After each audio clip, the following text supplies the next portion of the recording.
మంచి ఫలితాలు సంప్రాప్తిస్తాయి. తదుపరి మకర రాశి. మకర రాశి వారికి ఈ వారం చాలా అనుకూలంగా ఉంది. సప్తమంలో గురువు, అష్టమ కేతువు, రాశ్యాధిపతి ద్వితీయాధిపతి శని తృతీయంలో, చతుర్థ లాభాధిపతి కుజుడు లాభ స్థానంలో ఉన్నారు. దశమాధిపతి శుక్రుడు కూడా లాభంలో ఉన్నారు. ముఖ్యమైన వ్యవహారాలు చేసేటప్పుడు 10 మంది సలహాలు తీసుకుని వాటిని అనుసరించి ఏది ముఖ్యమన్నదో దాన్ని వ్యవహరించడం చెప్పదగినది. తొందరపడి నిర్ణయాలు తీసుకోవడం వల్ల నష్టపోయే అవకాశం గోచరిస్తోంది. భూ సంబంధించిన వ్యవహారాలు, డబుల్ రిజిస్ట్రేషన్ ఉండే అవకాశం గోచరిస్తోంది. ఫ్లాట్ కొందాం అనుకుంటారు, అవసరానికి చేతికి డబ్బు రాదు. అదేవిధంగా వాహన యోగం, వాహనాలు నడిపేటప్పుడు కొంచెం జాగ్రత్త వహించడం, ఆరోగ్యరీత్యా చిన్న చిన్న ఇబ్బందులు ఉండే అవకాశం గోచరిస్తోంది. ఇన్నాళ్ళు కష్టపడ్డాం, ఏలినాడ్సన్ అయిపోయింది, తర్వాత కూడా ఇబ్బంది పడ్డాం, ఇంకెన్నాళ్ళు అనే భావన కొంచెం వరకు చాలామందికి ఉంది కూడా. చూస్తున్నాను, చెప్తున్నారు. గత 2 వారాలుగా వీరికి చాలా వరకు సానుకూలంగా ఉందని చెప్పచ్చు. వృత్తి ఉద్యోగాల పరంగా, వ్యాపార పరంగా కూడా సానుకూలంగా ఉంటుంది. వచ్చిన అవకాశాన్ని మీరు ఉపయోగించుకోవాలి. నేను ఇంతే, నాకు ఇలాగే ఉంటుంది, నేను ఏమి చేయలేనేమో, నా జీవితం ఇంతే అన్న బాధ పక్కన పడేసేయండి. ఎందుకంటే జాతకం మనల్ని నిర్ణయించదు, మనకి మనమే నిర్ణయించుకుంటాం.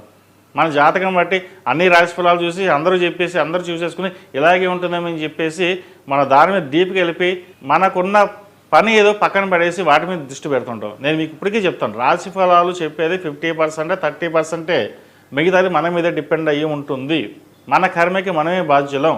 చక్కగా పని చేసుకుంటే అన్నీ బాగుంటాయి. కొంతమంది ఏది రాశి ఫలాలు చూడరు, ఏవి జాతకాలు చూడరు, చక్కగా పైన ఉన్నారు, బాగున్నారు. ఎందుకున్నారు? మనస్సంకల్పం, దృఢమైన సంకల్పం, కష్టపడాలన్న తత్వం ఉంటుంది.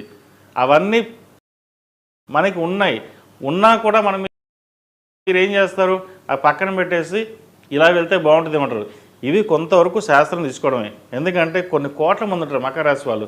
దాంట్లో మీకు ఎంతవరకు ఉపయోగపడుతుంది? ఇది దాంట్లో ఆవగింజ అంతా, మిగతా 90% మన మీద డిపెండ్ అయి ఉంటుంది. మీకున్న ధైర్యం మీకు తెలియడం లేదు. ఆ ధైర్యాన్ని బయటికి తీసుకొచ్చి ముందుకు వెళ్ళండి, మంచి ఫలితాలు ఉంటాయి. ఈ రాశిలో జన్మించిన విద్యార్థులు కూడా చాలా అనుకూలంగా ఉంది. ధైర్య సాహస్య లక్ష్మి అన్నట్టుగా మీరు ఏదైతే కోర్సు చేయదలుచుకున్నారో అది చేయండి, మంచి ఫలితాలు ఉంటాయి. అదేవిధంగా ఈ రాశిలో జన్మించిన స్త్రీలకు వృత్తి ఉద్యోగాల పరంగా సానుకూలంగా ఉంటుంది. అష్టమంలో కేతు ఉన్నారు, కొన్ని మంచి కార్యక్రమాలు జరిగే అవకాశం ఉంది. ఆరోగ్యరీత్యా కొన్ని ఇబ్బందులు ఉంటాయి, చూసుకోవాలి. భాగ్యస్థానం బాగుంది. షష్టమ భాగ్యాధిపతి బుధుడు దశమంలో ఉన్నారు. కలిసి వచ్చే కాలం అని చెప్పచ్చు. అనుకోని అవకాశాలు కలిసి వస్తాయి. స్థిరాస్తులు కలిసి వచ్చే విధంగా ఈ వారం గ్రహగతులు గోచరిస్తున్నాయి. వృత్తి వ్యాపారాలు సామాన్యంగా ఉన్నప్పటికీ అనుకోని అవకాశాలు, ధనం వచ్చే అవకాశం గోచరిస్తుంది. చక్కగా ఈ వారం ఈ రాశి వారికి స్త్రీలకు బాగుందని చెప్పచ్చు.